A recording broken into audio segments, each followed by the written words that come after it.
Good morning. Thank you, guys.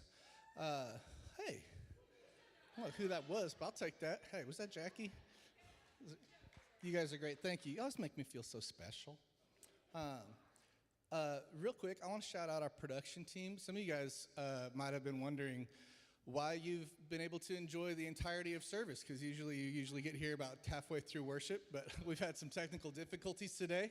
But that's one of the silver linings, is that you got to be here for the whole thing. And we know how difficult it is sometimes to get kids here and everything. And so I'm really glad that you guys are here, and I'm really glad you got to experience everything that we try to do for Jesus and for you today. But the production team has been working really hard. We don't have the words on the back of the screen for our vocalists today, but that was the least important problem whenever we got here this morning, because we had a power outage, I think, yesterday, was what caused it. But we didn't have audio from the back, and we weren't going to be able to broadcast. And so those guys were like running all around the building this morning for like a half an hour trying to fix it, Ward and Dylan in particular. And so I just want to say how thankful I am for them. They don't love attention. But if you're watching online, it's exclusively because of their work this morning. So good on you guys. I also want to thank you guys that have been praying for me. Some of you may not have even known that my knee was in the condition that it's in right now. Others of you prayed for me. Last week I had surgery on my knee. 2 weeks ago, I tore my right quadriceps tendon, which is the one that connects the quadricep to the kneecap so your leg can do this. I fell down my stairs. And I want to just make it clear that it was my fault. You may have heard that it was the fault of a couple new cats that we have gotten recently in our house, or even that it was my children. It definitely wasn't their fault. Henry, I already told you this. Oh no, he's in the class now. He didn't even hear it. But I've told him before, it wasn't their fault. It was actually my fault. What had happened was they were all kind of congregated on the stairs, and I was impatient. And I was like, excuse me, and they weren't moving, so I was like, fine, I'll just go around you. And then I made it down the stairs very quickly. And it was something, there's a lesson to be learned in that now I move slower than ever up and down stairs. And I'm just thankful that I can even move at all. So if you thought it was the cat's fault or you thought it was my kid's fault, it's not. Don't believe it. It's me 100%. And my wife is annoyed about my clumsiness. But she still loves me. She's been incredible. And thank you. You're over there. She takes good care of me. And so thank you again for being here today. Last week, Jeremy did a great job of painting a picture of what kingdom citizenship requires of us, which is full submission to Jesus as our King and our Lord. Our submission and belief in him as the ruler of our life is essential for us to receive salvation and begin our journey through Christianity. Romans 10:9 says, if you confess with your mouth that Jesus is Lord and believe in your heart that he was raised from the dead, you will be saved. And so obviously this is something that is super important to us. And you can make the case that if you don't believe those things, that you're not really partaking in this thing called Christianity yet, or following Jesus, if you don't believe in the resurrection and lordship of him. But for us, this isn't the destination. Jesus as King is really kind of the beginning of the journey. It's the first step towards walking towards all that God has for us. There's something that is so much sweeter that's available to us, something that satisfies parts of our hearts that we are unable to satisfy on our own. There's something that fills the empty parts of our soul. And a lot of us spend our whole lives trying to fill those things within us, but we just keep looking in the wrong places. One of the things that's really interesting, you thought I was going to tell you what it is right there, didn't you? I'm not. One of the things that's really interesting is when we look back at the early church, we read in Acts, the story of how the church began. I love to try to understand what was the appeal for people to begin to follow Jesus. Why did people choose to partake and join in this thing that was called the way, or following Jesus. Christianity wasn't a cultural belief system like it is today. Today, you can be born a Christian, which is really interesting. I was watching an interview. It's a really great interview, actually. It's an interview between the Christian artist, rapper Lecrae, and a pastor in Texas named Matt Chandler. And Matt Chandler was talking about when he was starting the church, kind of the challenges. He's a pastor of a church in Dallas called The Village. And he was talking with some of his other friends who are pastors in the coast, like places like Seattle, San Francisco, New York. And they were talking about how the challenge of trying to convince people that Jesus is something that they need. These people that had never followed Jesus, didn't have any relationship with Christianity, and how difficult it is to try to get people to understand that Jesus is important. And Matt said this thought that I thought was super compelling and really interesting, and maybe for us too. He's like, guys, it's way harder for me because I'm from the Bible Belt. My church is full of people that I have to convince that they're not actually Christians already.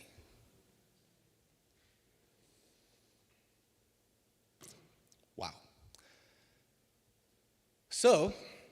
And he made the case even further. He said, I had a gentleman that got baptized in our church, and I met him backstage, and I talked to him. I was like, hey, man, tell me your story. It's so cool you got baptized. Tell me your story. How did you meet Jesus? And he's like, I've known Jesus my whole life. It's like, oh, okay. Well, tell me about that. He's like, I was born in San Antonio. And Matt was like waiting for something else to happen, and there wasn't. That was it.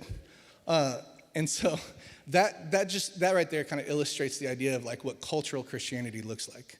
It didn't necessarily have to do with the relationship with Jesus or like understanding what he's done for this guy. It's like that's just what my family did. That's what my parents, my grandparents, my whole life I grew up in church, and didn't have anything to do with Jesus at that point. So there's this cultural movement today, but it wasn't back then. So why did people choose to follow Jesus? It makes more sense when you think about why the Jewish community might have chosen to follow Jesus, because they were already awaiting this Messiah for centuries. All you just needed to do was convince them that the Messiah was actually this like love your neighbor, riding a donkey, blessed are the poor Jesus, rather than the overthrow Rome, rides a war horse, conquering the world Messiah that they had expected. Jeremy kind of mentioned some of those things last week. But why would Roman or Greek citizens convert to Christianity? What was the appeal for them? The Romans and Greeks, or the Gentiles, Gentiles is a word really for anybody that's not Jewish, so all of us, unless you're Jewish here today. But most of us are Gentiles that are in this building today. They all had their own gods and systems of belief. And they worshiped those gods often and individually according to what they were the god over. So they would worship Dionysus, the Greek, or Bacchus, the Roman god of wine, by drinking copious amounts of alcohol and getting drunk together.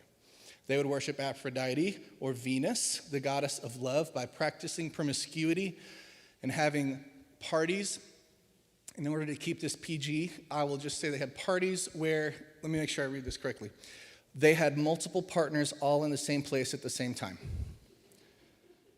Or they would worship Ares, the Greek god, or Mars, the Roman god of war, by celebrating violence in places like the Colosseum, where gladiators would kill each other in brutal ways, or by participating in the Roman military, conquering and brutally conquering the world around them.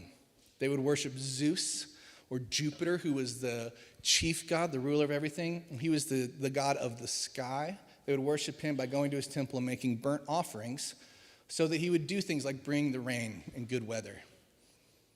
And the thing about these gods was that they were merciless. They were brutal to their followers. They were known to play tricks on people. They were known to punish them for no reason.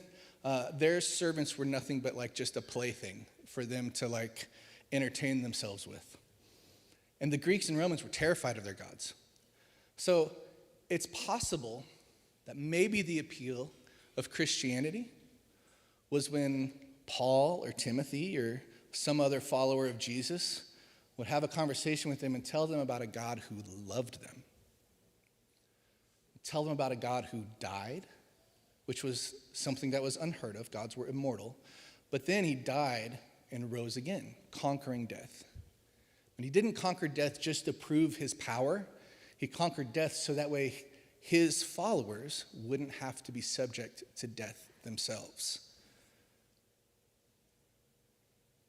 A God who says things like this in Hosea 6:6.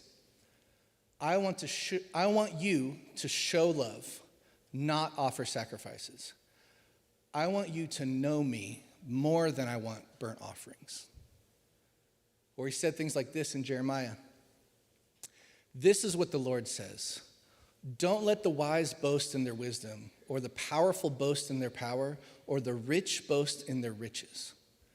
But those who wish to boast should boast in this alone, that they truly know me and understand that I am the Lord who demonstrates unfailing love and who brings justice and righteousness to the earth, and that I delight in these things.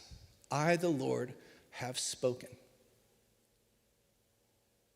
Or in Psalm 25:14, we read, God friendship is for God worshipers. They are the ones he confides in. So this is language that sounds crazy to these people, right? God friendship? Can you imagine how that might sound? A God that serves me? A God that wants to know me? A God that wants to be my friend? This was something that would be so hard to comprehend to someone that's only known gods to make their lives worse. Gods who might promise fulfillment but never actually follow through. Because if the gods were to follow through, if the gods were to say, hey, come and participate in this drunkenness, and then your life will be good, then they would leave that, and then they'd be good, and they don't have to keep coming back. But in order for a God to continue to be worshipped, he had to not fulfill their promises. So here's the crazy thing. You guys ready for a little bit of a twist? Are we not just like the Romans? Like right now? No, we aren't following a pantheon of gods, but don't we still do the same things? But now, instead of other gods, we've made the God ourselves. We are the gods. Do we not gather together and drink copious amounts of alcohol and get drunk together? Hopefully you guys don't. But as a society, does our society not practice promiscuity and try to satisfy lustful desires at every opportunity? To answer those two questions, you just need to turn on the radio. 2 out of 3 songs is either about sex or drinking. Do we not celebrate power and war in the same ways, from things like spending nearly $1 trillion of our national budget on a military-industrial complex? Or individually, some of us spend money and to watch pay-per-view fights where we celebrate. We gather together and watch 2 guys beat each other up. And when this doesn't end in a knockout, we're disappointed. Here's the craziest parallel to me. The Roman and Greek gods hated their followers. And now that we've made gods out of ourselves, it's become commonplace for us to say things like, I don't like myself, or I hate myself, in this self-loathing place that our society is comfortable with. And when we try to turn to these other vices to satisfy that part of ourselves that's empty. And the whole time, we've got a God that in Psalm 37 says, delight yourself in me, and I will give you the desires of your heart.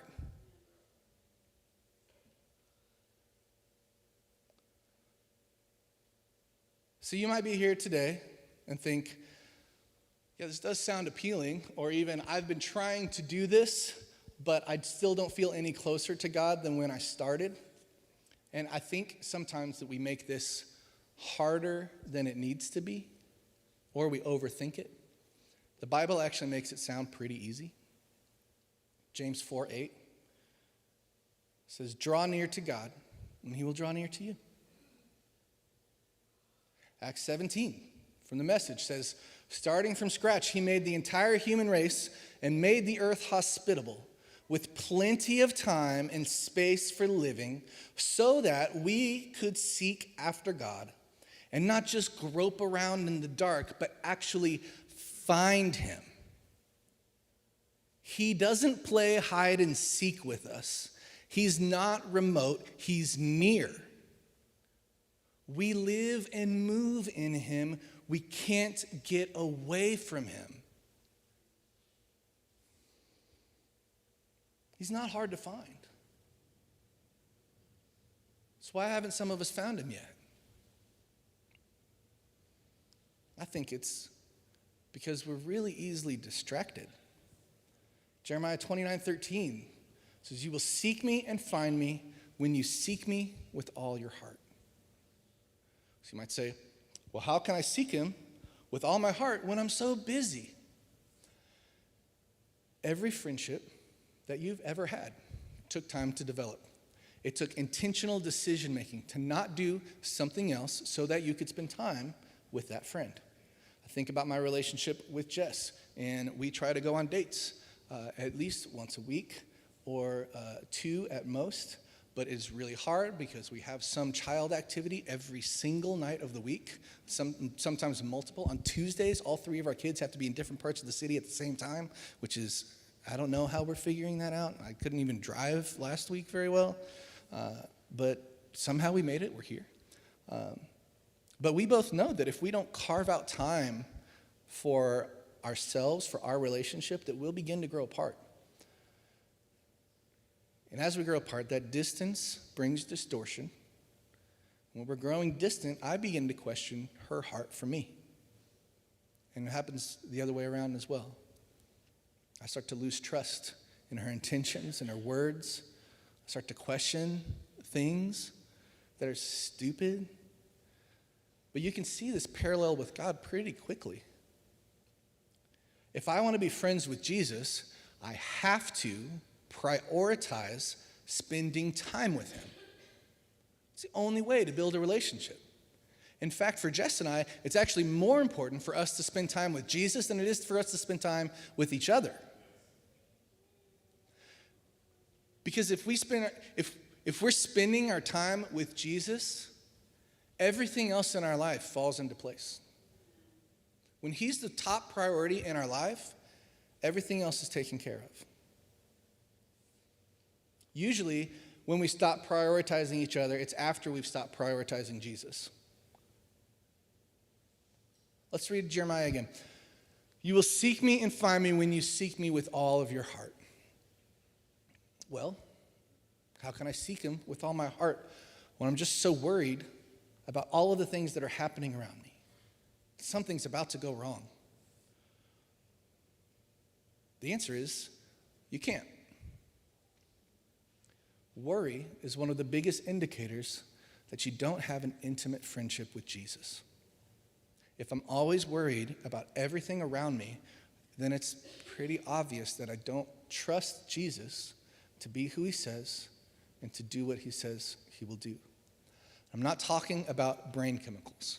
I understand that there are people in this room who suffer from things like anxiety and depression because your brain doesn't create chemicals like it's supposed to.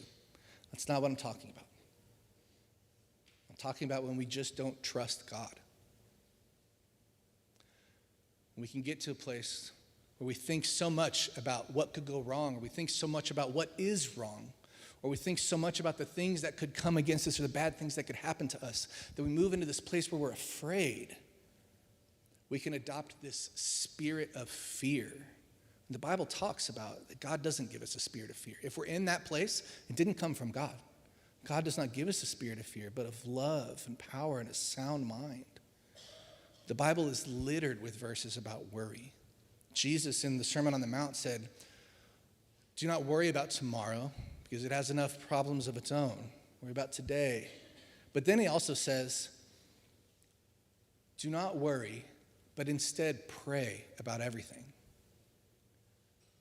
And there's so many verses about anxiety, I don't even have time to do that. That's not why I'm here to talk about that. We could take a whole Sunday and just talk about this, though. The most important thing in a relationship is trust. If there's no trust, there's no intimacy. The most important thing in my relationship with my wife is trust. The most important thing in my relationship with Jeremy, as we're doing this thing together, is trust. The most important thing in my relationship with Jesus is trust. And I know that trust doesn't happen right away. It takes time spent together. It takes time in relationship to build up trust. And especially with us and Jesus, because bad things are still going to happen to us. Trust is built over time. And as we see and we give Jesus the chance to show us his faithfulness to us, what we see is as those bad things happen, we build trust with him because we see that he runs towards us when bad things are going wrong. That's one of the things that is the most clear way to tell who is your real friend and who isn't, is that when you're going through something difficult, who runs towards you and who checks out. We'll talk about that more in a minute. I want to read Jeremiah again. Why not, right? You will seek me and find me when you seek me with all your heart. Well, how can I seek him with all my heart when he might change everything about my life? I like who I am. I don't want him to change that. God doesn't want to turn us into robots. If he were strictly interested in blind compliance, he wouldn't have given us the option to choose to follow him. He doesn't want to change our personalities or the way that we're wired. He wants to get rid of the sinful human nature within us. But we are who we are because of who he made us to be. He made each of us unique. He gave each of us unique gifts. He gave each of us unique things that set us apart and make us different from other people. Why would he want us all to be the same? It's so boring. The reality is that with so much of the time that we can forget that so much of ourselves was imbued by him, that sometimes we spend most of our energy trying to protect the life that we built for ourselves because we don't trust that his way is better. Philippians 3:8, we read this summer. Paul says, after he gets done listing a list of his accomplishments and achievements, he says, what is more, I consider everything a loss because of the surpassing worth of knowing Christ Jesus, my Lord, for whose sake I have lost all things. Paul takes a second right before that verse and lists out all of the reasons why he's better than somebody else, or he's achieved or accomplished things that should be applauded or revered. And then he says, none of it matters. None of it matters in comparison to knowing Jesus. And it reminds me of, this is super cheesy, but it reminds me of these bumper stickers that I've seen before, where, you might have seen this, is like everything minus Jesus equals nothing. I think we got a picture. Or Jesus plus nothing equals everything. Look at that. You know somebody like pulled up behind that car at a stoplight and said, I think I'm going to give Jesus a try. Probably not. For some reason, Christian culture is just so cheesy, and it drives me crazy. We could spend a whole other sermon talking about that too. I get frustrated because I feel like our art and our creativity should be the best because we're connected to the God of the universe. But for some reason, we just do cheesy things, or we'll like take something that the world has done and we'll like clean all the bad things out of it and replace it with good stuff and then say like, look how funny we are and clever. Back when we were in youth group, there was like, we would go to youth camp and there'd be shirts that would be like name brand shirts, but the names would be changed. Like Tommy Hilfiger would say Tommy Hellfighter, or you'd have like a breadcrumb and fish instead of Abercrombie and Fitch. And I was like, I'm not gonna wear that ever. Like, I already couldn't afford to wear actual Abercrombie and Fitch shirts, so I would go to Raytown Roundup Days and find the table that was selling the fake ones, and I'd buy some of those, and then just pray that my friends also didn't do that, and so they wouldn't know that I was wearing a fake one. But anyway, bring it back in. Paul knew that nothing about his life that he had built or accomplished mattered more than knowing Jesus. There is a fullness that exists through an intimate relationship with God that we cannot experience any other way. It's actually the original design for humanity. God created humanity because he wanted a relationship with us. Adam, before the fall, had intimacy with God in the garden. He had deep communion with God. He had friendship. But the fall ruined it, created a separation between us and our Creator. And that's why Jesus' sacrifice was so important. And that's why we take communion. I want to go ahead and have the ushers come forward and begin to pass the elements now. But I want to take just a minute. So you might have to hold them for a second, so your juice might be a little warmer than normal.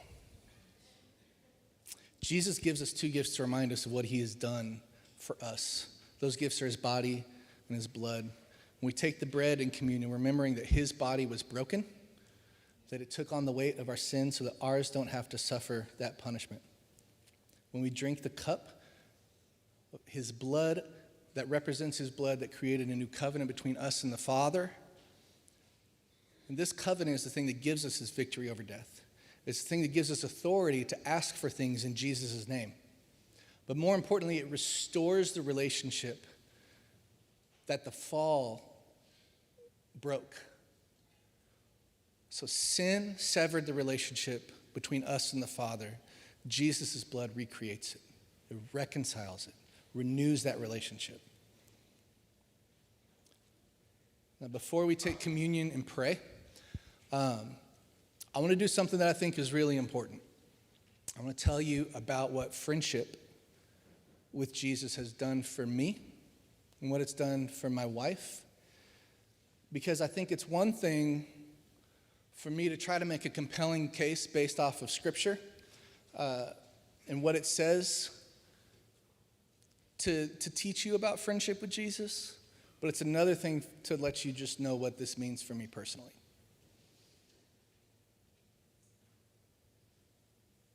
I want you to know that I don't believe these things just because the Bible said it, but because I've had a relationship with Jesus for over 2 decades at this point, and I've experienced what friendship with him looks like and what it does. My favorite verse in the Bible is John 11:35. Jesus wept.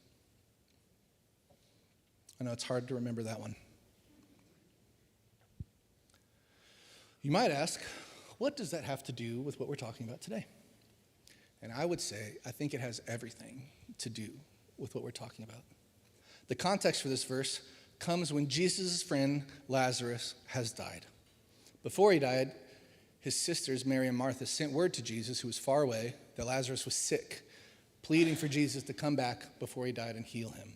Jesus got word, but he didn't head that way right away, which confused the disciples, who were also friends with Lazarus.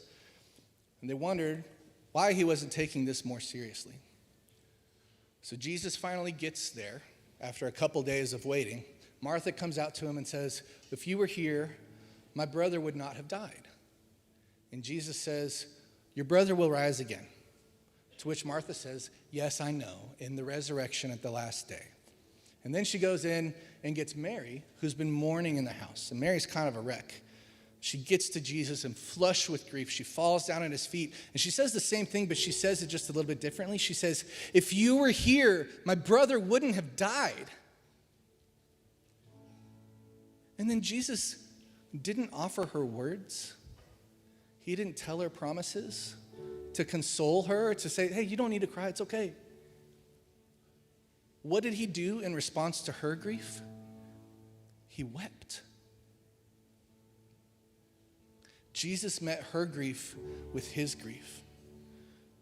He stepped into it and he grieved with her. Jesus knew that he was about to go raise Lazarus out of the tomb. He knew there was a happy ending that was coming, but he needed to take a second because he loved her and because he loves us to show us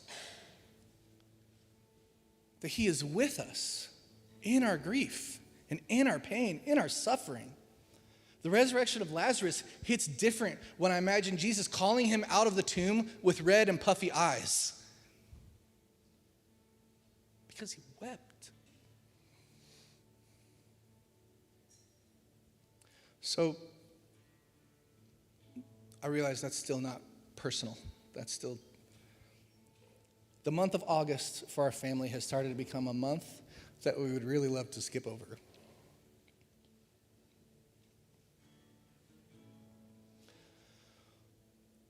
So, I'm going to try to do this. I cried the entire time I was writing this part of my message I'm going to try to do it again.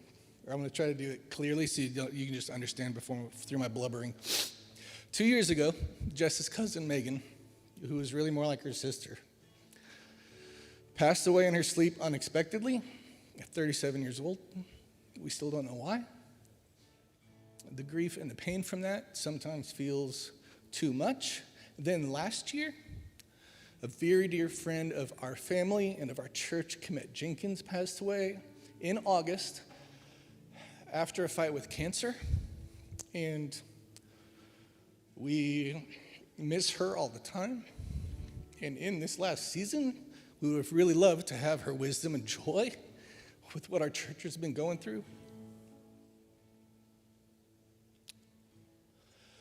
And then just this past August, Jess's grandpa died. He was 95, lived a really long life, full life. And it's one of those things where, you know it's coming eventually, but you don't exactly know when. But the fact that it happened in August, when there's already grief stacked on top of each other, my goodness, hold on, I need a drink.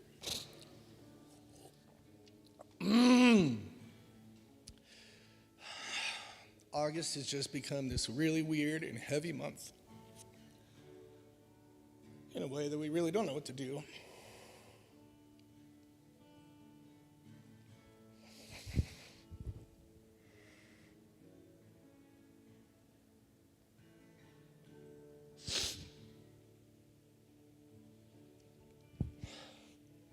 But every time,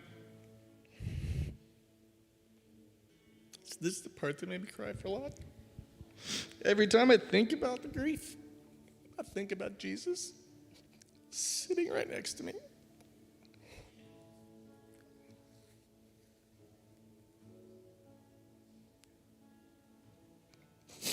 I really thought I was going to be better to get through this. He's sitting next to me and he's entering into my grief too. He and I both know the promises. He and I both know that everything ends up okay in the end. But he also knows that it doesn't make the pain less right now. The only thing that helps us move forward and not lose hope is the peace and the joy that comes through knowing him, through knowing his heart, that it's for us, that he's with us, and experiencing his presence in our lives. His presence that matters more than his promises. That presence is available to you today. You just have to desire it more than anything else in your life. It has to be priority one, to know him. And so the prayer team is going to come up, and as we take communion, if this is something you want to experience, I know you're like, why would I want to experience weeping in front of people, Jordan? I promise, my heart is full. There's sadness in these tears, but there's a joy in it because I have hope because of Jesus. If you want that, it's available to you today. Stop looking in other places. Try. Make him the priority. Stop doing it on your own. Life is too hard to do this alone. So we're going to take communion. They're going to sing a song. The prayer team's going to come up. If you want to come up during communion and pray with them now, that's cool. If you think that's weird, just walk up here in front of people. Totally cool. They're going to stay after service and you can come up after that. But they want to pray with you. They want to pray with you that you could experience fullness, that your heart could be full because of relationship with Jesus, that you could do the things that you need to do to sit down, to cultivate that relationship with him. Starting today, don't wait another second. Everything is sweeter with Jesus. When the Chiefs beat the Chargers today, it's going to be better because of Jesus. And if they lose, it'll be okay because of Jesus, but they probably won't. Jesus, we're so thankful for you. I'm so thankful.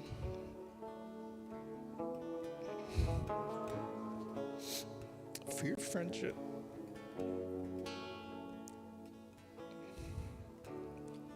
More than I'm thankful for your sacrifice. More than I'm thankful for heaven. I'm thankful for you. Amen. I gotta get out of here.